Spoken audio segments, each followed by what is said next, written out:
How can we tell when you are receiving Norma's thoughts? How will that be evident? It'll be evident because the dial will show a rise, and also there will be a rise in the sound. I'll signal you like this, okay? That's the official signal, and you will signal Norma to start sending thoughts. Okay, Norman? That's quite all right, but one other thing. Before we do that, what I'd like other people to do is not think or try to send thoughts to the sitter here, if that is possible. Okay. Because they can interfere with the transmissions. Very good. Can I readjust? Because no, I think you better, yes, if you want to. Right. All right, Norman, let's try it again. Now.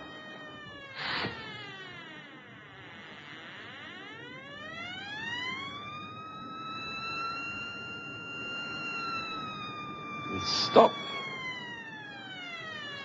Very good.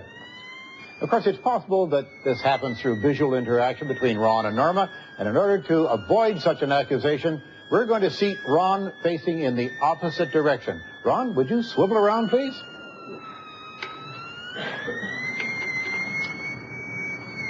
And now I'll signal when Norma is to start sending her thoughts. I will give the same signal. Count about 7. Sometime within the next few seconds or so, and under these conditions, we'll see what happens, all right?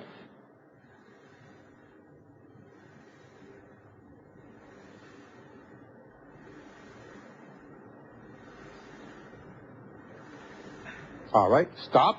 Now let's give it a second try, if you will. You tuned properly there, Norman? It's okay. Okay, sometime in the next few seconds or so, I will give the signal by holding my thumb up.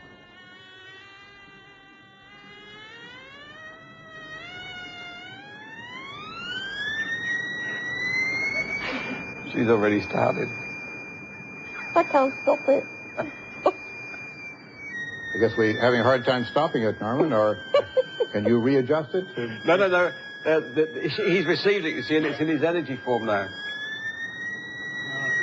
Norma, will you stop?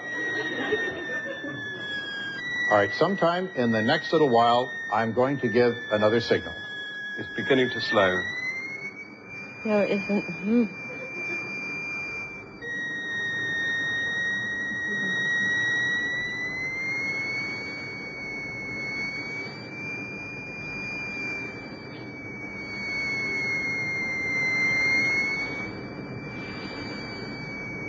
Okay, Norma, would you stop the signal, please? Well, under these conditions, there doesn't seem to be a correlation that I can see. Perhaps Norma failed once and perhaps succeeded once, but I think it's very hard to tell. Sending thoughts with the box reacting, maybe it's been shown and maybe it hasn't. I can't make up my mind. Perhaps Ron was reacting to a visual signal rather than thought messages in the first part of the demonstration. Nevertheless, the box is very interesting. Norman, would you allow electrical engineer to take a look inside that box? Most certainly not. Well, that's a pity. I would rather get it patented first. Well, that's a pity. I'm sure our audience would like to know what's going on in there. However, I would like to thank all three of you, Norma, Ron Turner, Norman Knight, for giving us this demonstration tonight.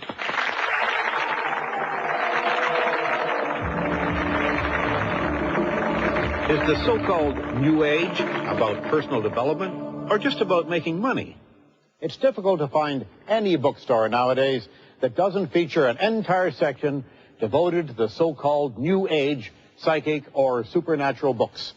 Volumes on the mystical qualities of crystals alone will often occupy several shelves all by themselves, yet you'd be hard-pressed to find a book in there that questions these beliefs.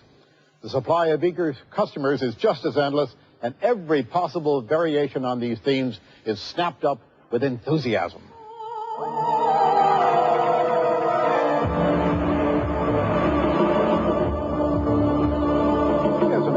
Guests present here tonight, and Hazel Raven is the owner of the Manchester Crystal Shop.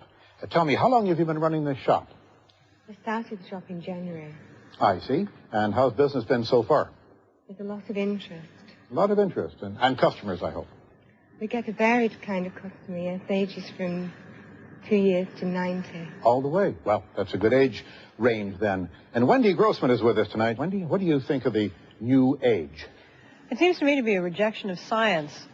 A lot of the things I heard when I was watching things happening in the States were that it didn't matter if something was true. What mattered was whether it worked for you. And the thing is, you know, if you went to buy a washing machine and somebody said, meditate over this for an hour a day, and maybe it'll work on Saturdays, you'd probably want to think twice about it, especially when you were told that if it didn't work, it meant you weren't meditating hard.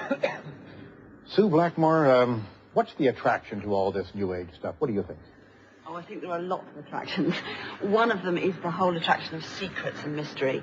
You can, by buying one book or a couple of crystals or whatever, be in touch with some secret which, without having to do a degree in physics, you can apparently understand things which scientists reject, which puts you in command of something which society as a whole seems to reject. People love that. Susan, you're a psychologist, not an economist, but do you think these people are getting value for their money?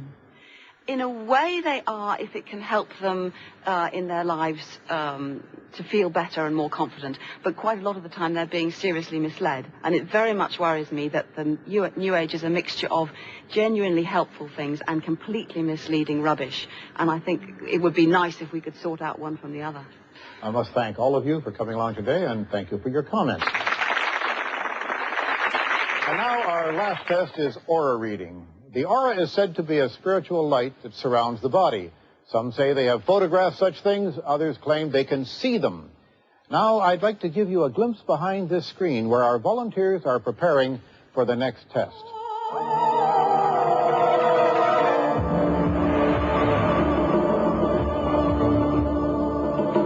My final guest, aura reader James Garvey. Pray tell, what is an aurograph? It's a positive energy force, and it's symbolic. And I'm able to look at anyone's aura and put down in symbolic form here a message. Now, every aura, I understand, looks different. Every person's aura is different from every other person's, like a fingerprint? Yes, that's correct. I see.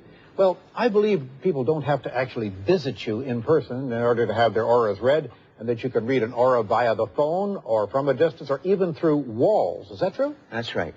So we've chosen someone at random from our audience tonight that you're going to give this aurograph to, and it should be the person to whom it belongs. That's right. All right, let's see what you can do.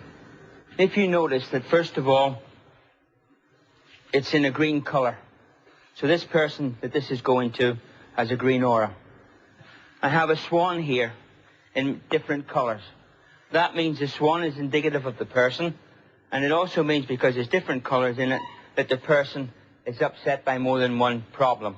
If this person makes a decision in their life right now, which is the ring, then whatever the problem is to do with the house situation will be resolved. If they don't do it right away, then it's going to stay the way it is. Here the scales show that, first of all, it's money that they need right away, and also a strong scale in orange means they need strength around them, personally, and green means that they also need security in life. Once this all takes place by decision-making, then they will find an attraction down in the Devon and Cornwall area. That's where they will move. Sooner or later, down to the Cornish area, down here. And it's to do with business as well. Well, James, I wonder if we could refer this to the person in the audience for whom this was actually drawn up. Do you think this reading applied to you? Bits of it do, yes. And not the whole of it, no. Not the whole of it, but you say bits of it. Yes, just certain bits of it. Well, that seems a fair result. However, what we're concerned with tonight is whether or not it's possible for James to perceive an aura through obstacles. And to determine that, we've agreed upon the following experiment. Would you step over here with me, James, please? Certainly. We're now going to reveal to our audience here in the studio the 5 volunteers behind the screen. Now, each one is standing beneath a letter, A, B, C, D, and E. Now, James, can you see all the auras through this screen here? Yes. You can. I'm now going to ask someone at random to step from behind the screen. I have the names here in my pocket. First of all, will John step around from behind the screen? James, can you still see his aura around his body? Yes. C. From C? John, would you step into the position C, please? James, if as you